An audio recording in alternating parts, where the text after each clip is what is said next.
Why are people happily allowing this Thomas Greanis to make more money than me for being a writer who is 10 times shittier than me? First of all, I've never had so much trouble remembering how to spell a word as I had with this guy's last name. I still don't know if I'm pronouncing it right, and I don't care. But for years, I couldn't remember his name accurately whenever I tried to recall it. So he wrote some unimaginative Atlantis series. Wow, he's so fucking original. Every schlub who fancies himself a techno-thriller writer picks fucking Atlantis as a theme. Do these people have one iota of fucking imagination to research anything else? Why are these books selling more than my James Grider novel, which I have taken great pains to write? I don't understand. Who gives a shit about some mythical, lost imaginary continent everyone gloms onto? What does it do for people? Look at James Grider and some of his ideas that I have depicted in my videos. That's what's important. People review this Atlantis Rising book by Thomas Greanis as something that invokes morbid fascination, like looking at a fucking automobile wreck. I'm just gonna read through a mishmash of one-star reviews where I picked out the most salient points of why these books suck. A hot and sexy nun, presented as Mother Earth, forsooth, have meetings with the Pope and fight off bodice-ripping Arabic stormtroops in the icy tunnels of Antarctic Atlantis while remaining virgins. And on it goes, and on. And yet, the book remains very popular. You got two-dimensional characters. You got a hero named Drake. That's right, a hero named Drake. He disarms an elite group of Russian Special Forces commandos who have him at gunpoint. How does he do it? By kicking the gun out of the Russians' hands. Okay, so that's all it takes to disarm a group of Special Forces guys. You just kick the gun out of his hands. There are ridiculous statements like, "You're thinking with the wrong head," with absolutely no related context. The whole story takes place in Antarctica, yet they have no problem with the cold after P4, named in 2 seconds after discovery, is found. There is no trouble uncovering this discovery, although how they got all the excavating equipment there is beyond me.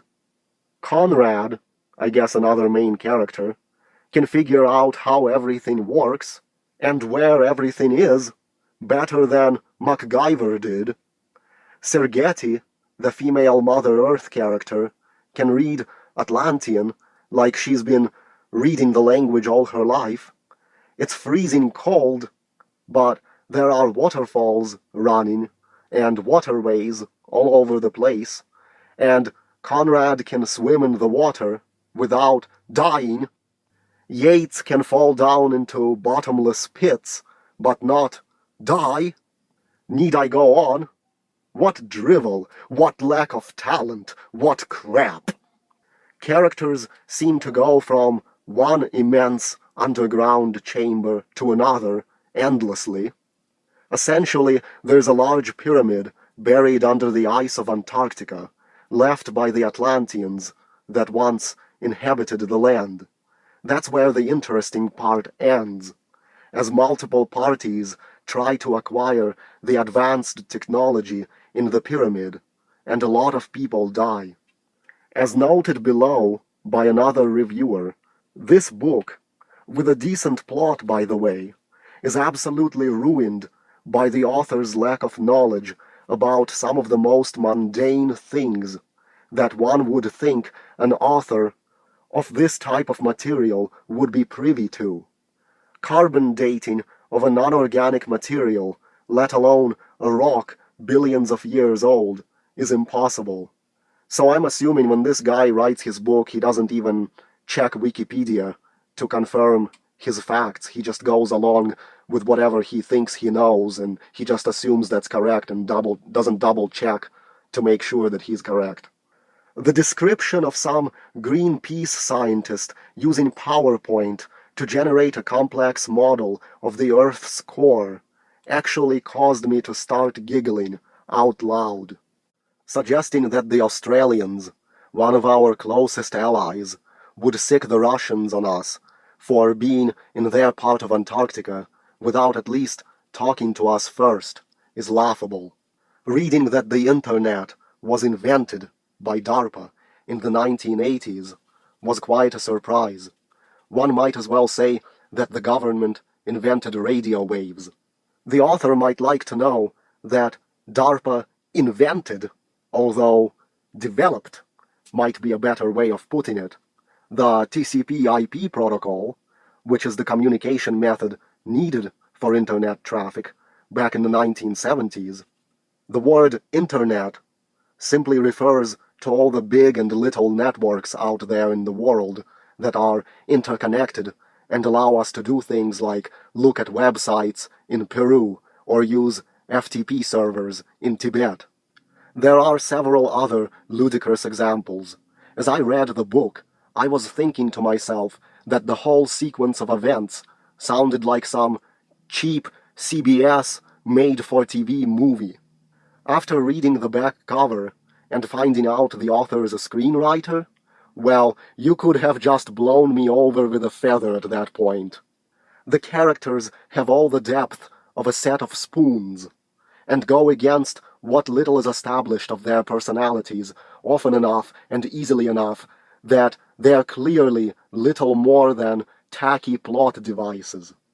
To be good fiction, accurate facts need to ground the narrative, but not here.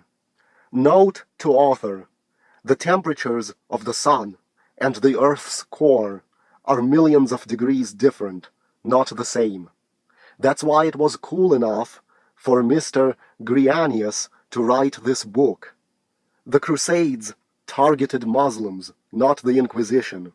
The Swiss Guard doesn't wear crimson uniforms. They're multicolored. And the Pope, that staple of current conspiracy fiction, doesn't wear gold lace around his throat. A PhD, a few minutes away from the end of civilization as we know it, probably won't conduct discussions where man and dude are every third word, like some stoner Greenpeace type. And we need a hero who won't whine about his father not playing wiffle ball with him as civilization is about to be doomed. The dialogue between the Pope and Mother Earth would make a writer for Saturday Night Live choose a new career. Many thrillers are guilty of having leading characters who survive scrapes and situations that would kill most hapless mortals. But the survival at least has to be plausible, even if not likely. Greanis doesn't let a little thing like plausibility bother him. First chapter: Deep-sea diving. Conrad sets out to find a sunken German submarine. Shortly after he finds it, however, so do the bad guys.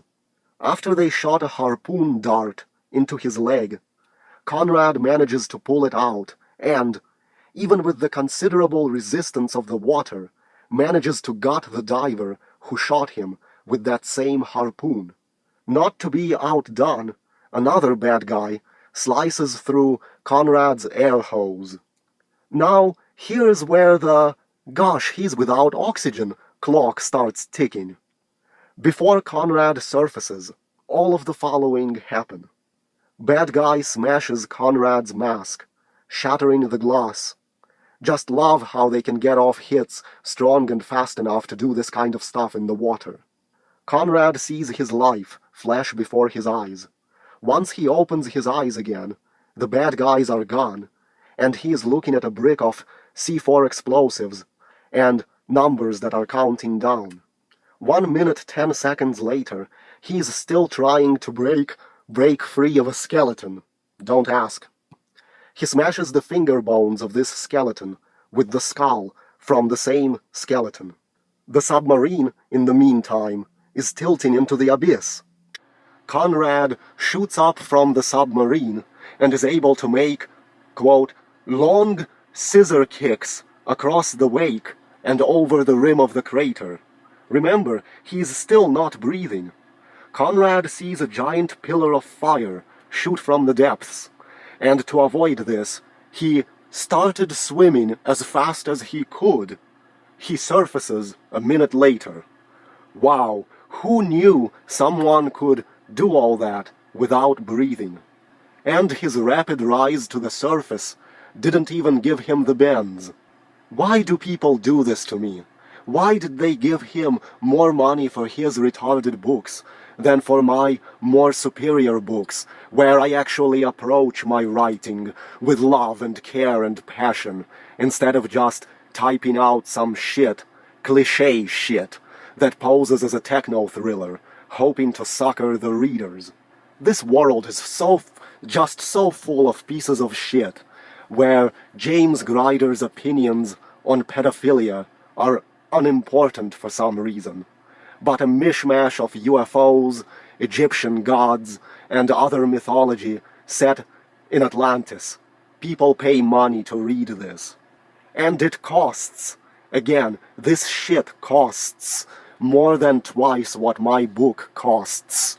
And the money is given to a man who could probably do a real job in place of writing, unlike me, who is too weak to do a real job, and who has been ripped off from having even the basics, like a girlfriend or a car. What a piece of fucking shit the world is to me. Thomas Greanis is a New York Times, USA Today, and international best-selling novelist, hailed by publisher Simon & Schuster as truly one of the world's leading authors of adventure. What the fuck? Let me get one fucking publication say that about me. Never will fucking happen. There is a reason one of the reviewers on Amazon says that somebody must have made a deal with Satan to get these books published. He was the first in ebooks and audio with his #1 Amazon bestseller, Raising Atlantis. And his blockbusters in print have been translated into many languages and sold in more than 200 countries and territories around the globe. Why did you make him the first, you pieces of shit, when he is inferior to me? He is inferior to a person who is mentally stuck as a teenager. What does that fucking tell you?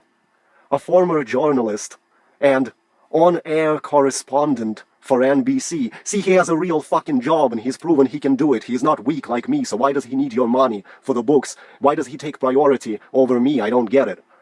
Greanis infuses his international thrillers with provocative issues ripped from tomorrow's headlines. Oh, I don't rip anything from tomorrow's headlines, huh? Fucking NBC, asshole!